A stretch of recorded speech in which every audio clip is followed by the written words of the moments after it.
A single waterway is quietly choking the global economy. Not in theory, not in the future. It's happening right here, right now. Ships are under attack, trade routes are collapsing, and governments are scrambling to respond. Because this isn't just a shipping crisis, it is a warning. A warning for all of us. Every day, thousands of ships move through a hidden backbone of the global economy. You don't see it. It's hidden in plain sight. But everything you buy depends on it. And at the center of it all lies a narrow corridor connecting Asia to Europe, the Suez Canal and the Red Sea. Nearly 15% of global trade passes through here. Now imagine if that suddenly stops. It didn't collapse overnight. It was a slow, deliberate erosion. It started with a single attack, then another, and another. Missiles, drones, targeting commercial ships. What once felt like a distant conflict was now a global reality, was now sitting directly on a global trade route. Behind these attacks is a group that most of the world ignored, the Houthi movement, a movement that has now taken center stage. But this isn't just about them. It's much deeper. This is about influence, power, and control over one of the most critical choke points on Earth. There's a reason this crisis matters. Every ship entering the Red Sea must pass through one narrow gateway, the Bab el-Mandeb Strait. Its name, in Arabic, means the Gate of Tears, a haunting reminder of the sailors who faced its treacherous currents and hidden reefs for centuries. At its tightest point, the strait is just 30 kilometers wide. It's bisected by Param Island, splitting the waters into two narrow channels, one shallow and dangerous, the other a deep-water trench that serves as the primary artery for the world's largest vessels. This isn't just about geography, it's about survival. Nearly 15% of all global trade flows through this single point. Every day, almost 9 million barrels of oil and vast fleets of container ships carrying 40% of the goods traded between Asia and Europe must run this gauntlet. When this point is blocked, the world reroutes. Ships are forced to travel thousands of miles around the Cape of Good Hope, adding 14 days to a voyage and over $1 million in fuel and insurance per trip. The world knows how fragile this point is. That's why the shores of Djibouti are now a literal forest of foreign military bases. The US, China, France, and Japan all standing watch over these 20 miles of water. It is the most militarized choke point on the planet. One vulnerable bottleneck, holding global trade together. And when the missiles start flying and the drones take flight, the Gate of Tears begins to live up to its name once again. A single spark here, and the entire world feels the heat. A crisis at the Bab el-Mandeb is a crisis for every consumer, every industry, and every nation on Earth. Because in this corner of the ocean, one narrow passage holds the future of our economy. Then came the decision. Major shipping companies began pulling out. Not slowly, suddenly. Maersk, MSC, Hapag-Lloyd, the titans of the industry, all made the same choice. The route wasn't worth the risk anymore. A single missile strike on the Maersk Hangzhou was the breaking point. By early 2024, container trade through the Suez Canal hadn't just dipped, it had plummeted by nearly 70%. Thousands of ships were forced to turn away, embarking on a massive detour around the entire African continent. This 6,000-mile journey adds weeks to the schedule and millions to the cost. And just like that, one of the busiest trade corridors in the world started going quiet. The silent collapse had begun.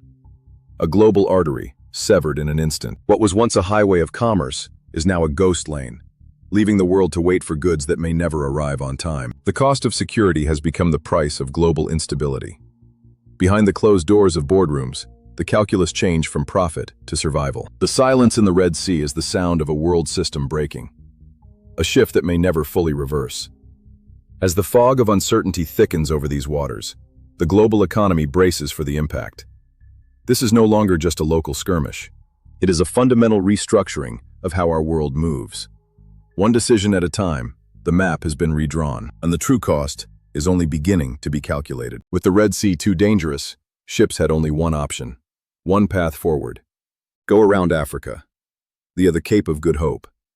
This isn't just a slight detour, it's a 6,000-mile redirection that has fundamentally reshaped global maritime logistics. Since late 2023, nearly 80% of container ships have abandoned the Suez Canal. For a standard voyage from Asia to Europe, this adds up to 14 extra days at sea. 2 weeks of uncertainty, 2 weeks of added risk, and the financial toll is staggering. A single round trip can now cost an extra $1 million in fuel alone. Many ships are increasing their speed just to make up for lost time, further spiking their consumption. And it's not just the bottom line that's suffering. Carbon emissions have surged as ships burn more fuel over longer distances. What once felt like an emergency measure has become the new normal. A structural shift in how our world moves. Thousands of extra kilometers, weeks of delay, and a massive increase in cost. The map of global trade has been redrawn, and the consequences are being felt in every port, every warehouse, and every household on the planet. The detour is no longer an exception. It is the reality of a world in crisis. It is a system under extreme pressure. Behind the numbers lies a fractured system, struggling to adapt to a new era of volatility. As these massive vessels battle heavy swells off the southern tip of Africa, the very concept of just-in-time delivery is being tossed overboard. Longer routes mean more fuel, more risk, more insurance. The math is simple, but the impact is profound. And that cost doesn't stay at sea. It reaches you. In higher prices, slower deliveries, and economic pressure you didn't see coming. Since the Red Sea crisis began, freight rates from Asia to Europe have surged nearly five-fold. For a single standard cargo vessel, war risk insurance premiums alone can now add $1 million per transit. This isn't just a corporate headache. It's a global inflationary trigger. A system-wide shock. From furniture and textiles to automotive parts and electronics, the just-in-time supply chain is being replaced by a just-in-case model, adding permanent warehousing costs to the things you buy every day. Small island nations and developing economies are being hit the hardest, with food prices projected to jump significantly. The silence in the Red Sea is the sound of a world system breaking, and every consumer on Earth is beginning to pay the price. Behind the rising charts and the empty store shelves lies a fundamental restructuring of our global economy. We are moving from an era of efficiency to an era of resilience. And that transition has a very real price tag. As the fog of geopolitical conflict thickens, the true cost of security is being written into the receipts of every household on the planet. This route doesn't just carry goods. It carries energy, oil, gas. Disrupt it, and global markets react instantly. The Red Sea is more than a commercial highway. It is a thermal artery for the planet. Every day, nearly 9 million barrels of oil flow through these waters. That's 12% of the world's seaborne oil supply. And then there's the gas. 8% of the global liquefied natural gas trade runs this gauntlet. But when the missiles started flying, the energy giants hit the brakes. BP, Equinor, and eventually Qatar Energy suspended their transits. The impact was felt in an instant. LNG shipments through the Bab el-Mandeb plummeted by over 90%. For Qatar's Europe-bound fleet, the journey changed from an 18-day transit via Suez to a 28-day marathon around Africa. 10 extra days, 6,000 extra miles. Even as global supply remains sufficient, a permanent geopolitical risk premium of $2 to $4 was etched into every barrel of Brent crude. The silence in the Red Sea is the sound of a global system paying for security, 1 gallon at a time. We are witnessing a basin fragmentation, a world where geography once again dictates the price of power. Saudi Arabia's internal logistics even shifted, moving oil through land-based pipelines to avoid the danger zone. This is a fundamental restructuring. As the world moves from efficiency to resilience, the receipts of every household are being redrawn. To contain the crisis, the United States and allied forces deployed warships, a significant escalation in maritime security, escorting cargo, intercepting threats, trying to keep the route alive. This is Operation Prosperity Guardian, a multinational effort to turn the Red Sea from a combat zone back into a commercial highway. U.S. Navy destroyers like the Carney and the Mason have engaged in what commanders call the largest naval battle since World War II. They aren't just patrolling, they are intercepting anti-ship ballistic missiles and swarms of attack drones, often with only seconds to react. Meanwhile, the European Union launched Operation Aspides, a purely defensive mission to provide close protection escorts for merchant vessels. But this military solution comes with its own set of risks. A delicate balance of power. The cost of a single interceptor missile can be millions of dollars, used to take down a drone that costs only a few thousand. It is a war of attrition. As the tension escalates, the line between defense and provocation begins to blur. The world is watching, waiting to see if this shield can hold, or if the Gate of Tears will draw the major powers into a much deeper conflict. Behind the naval displays and high-tech weaponry, the calculus of global power is being tested in real time. Can a multi-billion-dollar navy stop a determined, low-cost insurgency? The answer will redefine maritime security for decades to come, because every military move increases the chance of escalation. A dangerous game of chess. And if this spreads beyond the Red Sea, this won't be a shipping crisis anymore. It will be something much bigger. What started as a campaign of Houthi drone and missile attacks has evolved into a broader regional confrontation. By early 2026, the shadow war at sea reached a critical turning point. Following direct military strikes, the tension exploded. Iran's response was catastrophic.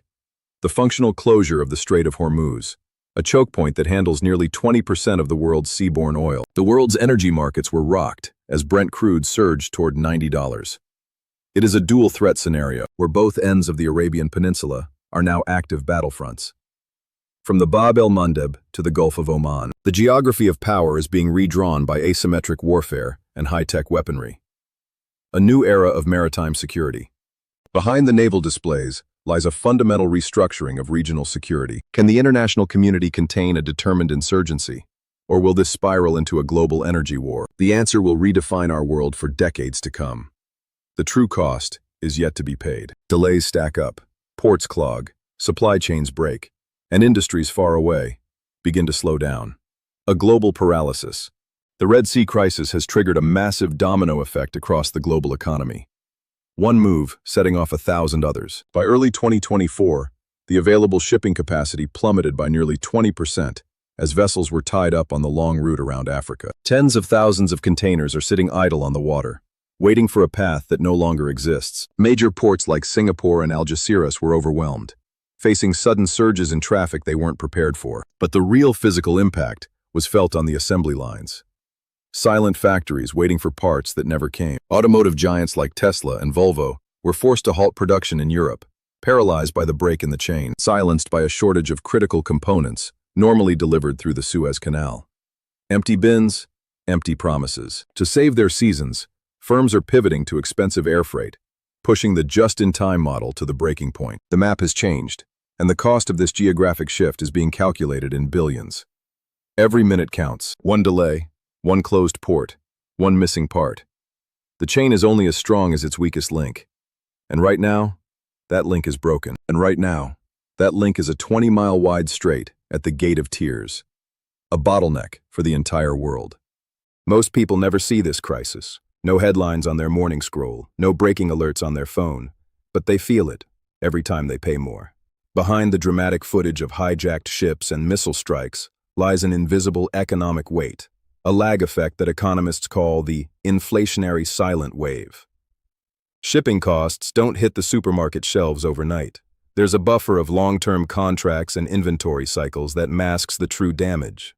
Retail giants are initially shielded by fixed-rate agreements, but as those multi-year deals expire, emergency surcharges and new freight realities are being baked into the price of everything you buy. The goods you see on the shelves today were shipped months before the first drone took flight in the Red Sea. The real crisis is currently hidden.